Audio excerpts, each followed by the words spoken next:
ನಮಸ್ಕಾರ, welcome to ಯೋಟಿವಿ Kannada. ಸದಾ different look ನಿಂದ ಹಾಗೂ ನೇರವಾದ ಸ್ಪಷ್ಟ ಮಾತುಗಳಿಂದ ಗಮನ ಸೆಳೆಯುವ ವ್ಯಕ್ತಿತ್ವ ಅಂದ್ರೆ ಅದುವೇ ಉಪೇಂದ್ರ ಅವರದು. ಜಗತ್ತಿನಾದ್ಯಂತ ಅಪಾರ ಸಂಖ್ಯೆಯಲ್ಲಿ ಫ್ಯಾನ್ಸ್ ಗಳನ್ನ ಹೊಂದಿರುವ ರಿಯಲ್ ಸ್ಟಾರ್ ಉಪೇಂದ್ರ ಬಗ್ಗೆ ನೀವು ಇದುವರೆಗೂ ಕೇಳರಿಯದ ಕೆಲವು ಇಂಟ್ರೆಸ್ಟಿಂಗ್ ಮಾಹಿತಿಗಳನ್ನ ನೀವು ತಿಳಿದುಕೊಳ್ಳಲೇಬೇಕು. ಉಪೇಂದ್ರ ಅವರ ಸಿನಿಮಾ ಇನ್ನೇನು ಬರ್ಲಿದೆ ಎಂದ್ರೆ ಸಾಕು, ಫ್ಯಾನ್ಸ್ ತನ್ನಿಂದ ತಾನೇ ಹುಟ್ಟಿಕೊಳ್ತಾರೆ. ಯಾಕೆಂದ್ರೆ ಅವರು ಪ್ರತಿ ಬಾರಿ ತರುವ ಚಿತ್ರಕಥೆ ಹೆಚ್ಚು ರಿಯಾಲಿಟಿಗೆ ಹೆಚ್ಚು ಹತ್ತಿರವಾಗಿ ಹಾಗೂ ಮನರಂಜನೆಯಿಂದ ಕೂಡಿರುತ್ತದೆ. ಮುಖ್ಯವಾಗಿ ವಾಸ್ತವದ ಬಗ್ಗೆ ಹೆಚ್ಚು ಮನದಟ್ಟಣೆ ಮಾಡುವ ಸನ್ನಿವೇಶಗಳು ಸಿನಿಮಾದಲ್ಲಿ ಕಾಣಬಹುದಾಗಿದೆ. ಸತತವಾಗಿ 25 ವರ್ಷಗಳಿಂದ ಸಿನಿಮಾ ರಂಗದಲ್ಲಿ ತಾವು ಅಭಿನಯಿಸುತ್ತಿರುವ ಪ್ರತಿ ಪಾತ್ರಕ್ಕೂ ಜೀವ ತುಂಬಿ ಪ್ರೇಕ್ಷಕರನ್ನ ಉರಿದುಂಬಿಸುತ್ತಲೇ ಬರ್ತಿದ್ದಾರೆ. ಒಬ್ಬು ಏರಿಸಿದ್ರೆ ಸಾಕು, ಅದು ಉಪೇಂದ್ರ ಎನ್ನುವ ನಾವು ಇಂದು ಹೆಸರಾಂತ ನಟ ರಿಯಲ್ ಸ್ಟಾರ್ ಉಪೇಂದ್ರ ಅವರ ಬಗ್ಗೆ ಒಂದಿಷ್ಟು ಮಾಹಿತಿಗಳನ್ನ ತಿಳಿದುಕೊಳ್ಳೋಣ. ಕನ್ನಡ ಚಿತ್ರರಂಗದ ನಟ ಉಪೇಂದ್ರ ನಿರ್ದೇಶಕ, ಲೇಖಕ, ಗಾಯಕ, ಚಿಂತಕ, ಕನ್ನಡ ಚಿತ್ರರಂಗದ ಬಹುಮುಖದ ಪ್ರತಿಭೆಯಾಗಿದ್ದಾರೆ. ಫ್ಯಾನ್ಸ್ಗೆ ಯಾವಾಗಲೂ ತಲೆಯಲ್ಲಿ ಹುಳ ಬಿಟ್ಟು ತನ್ನೆಡೆಗೆ ಸೆಳೆದುಕೊಳ್ಳುವ ಬುದ್ಧಿವಂತ ನಟ ಉಪೇಂದ್ರ ಅವರಿಗೆ ರಿಯಲ್ ಸ್ಟಾರ್ ಎಂಬ ಬಿರುದು ಬಂದಿದ್ದೇ ಅವರ ರಿಯಲಿಸ್ಟಿಕ್ ಸಿನಿಮಾಗಳಿಂದ. ಅಭಿನಯ ಮಾತ್ರವಲ್ಲದೆ ನಿರ್ದೇಶನದಲ್ಲೂ ಕೂಡ ಸೈ ಇವರು. ಉಪೇಂದ್ರ 1967 ಸೆಪ್ಟೆಂಬರ್ 18ರಂದು ಕುಂದಾಪುರ ಸಮೀಪದಲ್ಲಿ ಇರುವ ಕೋಟೇಶ್ವರದ ಬ್ರಾಹ್ಮಣ ಕುಟುಂಬದಲ್ಲಿ ಜನಿಸಿದರು. ಬೆಂಗಳೂರಿನ ಬಸವನಗುಡಿಯ ಎಪಿಎಸ್ ಕಾಲೇಜಿನ ವಾಣಿಜ್ಯ ವಿಭಾಗದಲ್ಲಿ ವ್ಯಾಸಂಗವನ್ನ ಮುಗಿಸಿದ್ದಾರೆ. ಬಳಿಕ ಸಿನಿಮಾ ವೃತ್ತಿ ಶುರುವಾದ ಸಮಯದಲ್ಲೇ ಪರಿಚಯವಾದ ಖ್ಯಾತ ನಟಿ ಪ್ರಿಯಾಂಕಾ ಅವರನ್ನ 2003ರಲ್ಲಿ ಮದುವೆ ಆಗ್ತಾರೆ. ಇವರಿಗೆ 2 ಮಕ್ಕಳಿದ್ದಾರೆ. ಇನ್ನು ಬಸವನಗುಡಿಯ ಎಪಿಎಸ್ ಕಾಲೇಜಿನಲ್ಲಿ ವ್ಯಾಸಂಗ ಮಾಡುತ್ತಿರುವಾಗಲೇ ನಿರ್ದೇಶನದ ಗೀಳನ್ನ ಅಂಟಿಸಿಕೊಂಡಿದ್ದ ಉಪ್ಪಿ ಕನ್ನಡದ ಹೆಸರಾಂತ ನಿರ್ದೇಶಕ ಕಾಶಿನಾಥ್ ಅವರ ಬಳಿ ಸಹಾಯ ನಿರ್ದೇಶಕರಾಗಿ ಕೆಲಸವನ್ನ ಆರಂಭಿಸುತ್ತಾರೆ. ಉಪೇಂದ್ರ ಕೂಡ ಕಾಶಿನಾಥ್ ಅವರನ್ನೇ ಗುರುಗಳು ಎಂದು ಗೌರವದಿಂದ ಹೇಳಿಕೊಳ್ತಾರೆ.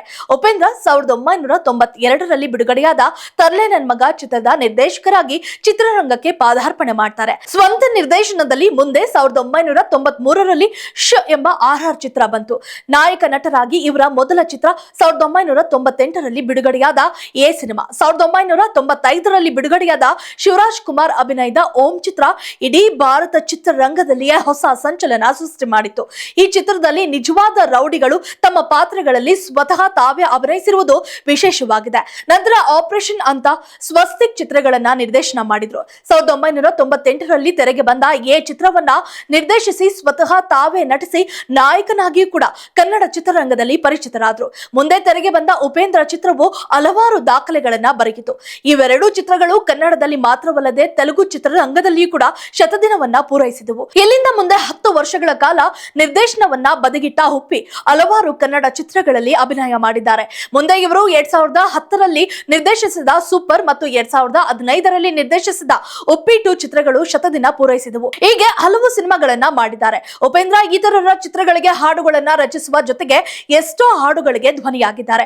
2018 ಮಾರ್ಚ್ ನಲ್ಲಿ ಪ್ರಜಾಕೀಯ ಪಕ್ಷ ಸ್ಥಾಪಿಸಿ ರಾಜಕೀಯವಾಗಿಯೂ ಸಕ್ರಿಯವಾಗಿದ್ದಾರೆ. ತಮ್ಮ ವಿಶಿಷ್ಟ ಆಲೋಚನಾ ಲಹರಿಗಳು, ವಿಭಿನ್ನ ನಟನಾ ಶೈಲಿಗಳಿಂದ ಭಿನ್ನವಾಗಿ ನಿಲ್ಲುವ ಇವರು ಕನ್ನಡ ಚಿತ್ರರಂಗ ಕಂಡ ಅದ್ಭುತ ಪ್ರತಿಭೆ ಎಂದು ಹೇಳಬಹುದು. ಜೊತೆಗೆ ಹಳೆ ಸಿನಿಮಾಗಳ ಮರು ಬಿಡುಗಡೆ ಟ್ರೆಂಡ್ ಇದೀಗ ಕನ್ನಡದಲ್ಲೂ ಕೂಡ ಹೆಚ್ಚಾಗ್ತಿದೆ. ಉಪೇಂದ್ರ ಅವರ ಹಳೆ ಸಿನಿಮಾಗಳು ಚಿತ್ರಮಂದಿರಗಳಲ್ಲಿ ಮರು ಬಿಡುಗಡೆಯಾಗಿ ಮತ್ತೆ ಮೋಡಿ ಮಾಡುತ್ತಿವೆ. ಈ ಸಿನಿಮಾಗಳನ್ನ ಅಭಿಮಾನಿಗಳ ಜೊತೆ ಕೂತು ವೀಕ್ಷಿಸುವುದು ಇನ್ನೂ ವಿಶೇಷ. ಉಪೇಂದ್ರ ಅವರಿಗೆ ಅನಾಥರು ಸಿನಿಮಾ ಸುವರ್ಣ ಪ್ರಶಸ್ತಿ ಕೂಡ ಲಭಿಸಿದೆ. ರಾಜ್ಯಾದ್ಯಂತ ಮೆಚ್ಚುಗೆ ಅಭಿಮಾನಿಗಳನ್ನ ಗಳಿಸಿದ್ದಾರೆ. ಹೀಗೆ ಮಾಡಿದಷ್ಟು ಸಿನಿಮಾಗಳ ಉತ್ತಮ ಪ್ರದರ್ಶನ ಕಂಡಿದ್ದು ಉಪೇಂದ್ರ ಅವರ ಮುಂದಿನ ಸಿನಿಮಾ ಇನ್ನಷ್ಟು ಥ್ರಿಲ್ಲಿಂಗ್ ಆಗಿರುತ್ತದೆ ಎಂದು ಅಭಿಮಾನಿಗಳು ಕಾತುರದಿಂದ ಕಾಯ್ತಾ ಇದ್ದಾರೆ. ರಿಯಲ್ ಸ್ಟಾರ್ ಉಪೇಂದ್ರ ಅವರ ಮುಂದಿನ ಸಿನಿಮಾ ಯಾವುದು ಎಂಬುದು ತಿಳಿದೇ ಇದೆ. ಈ ಬಾರಿ ತೆರೆ ಮೇಲೆ ಉಪೇಂದ್ರ ಅವರು ಯಾವ ಗೆಟಪ್ ನಲ್ಲಿ ಕಾಣಿಸಿಕೊಳ್ತಾರೆ ಮತ್ತು ಸಿನಿಮಾವನ್ನ ಪ್ರೇಕ್ಷಕರು ಎಷ್ಟು ಒಪ್ಪಿಕೊಳ್ತಾರೆ ಎಂಬುದನ್ನ ಕಾದು ನೋಡೋಣ. If you like this video ಬೇಗ ಲೈಕ್ ಮಾಡಿ, ಕಾಮೆಂಟ್ ಮಾಡಿ, ಶೇರ್ ಮಾಡಿ ಹಾಗೂ ಯೋಯೋ ಟಿವಿ ಕನ್ನಡವನ್ನು ಸಬ್ಸ್ಕ್ರೈಬ್ ಮಾಡಿ.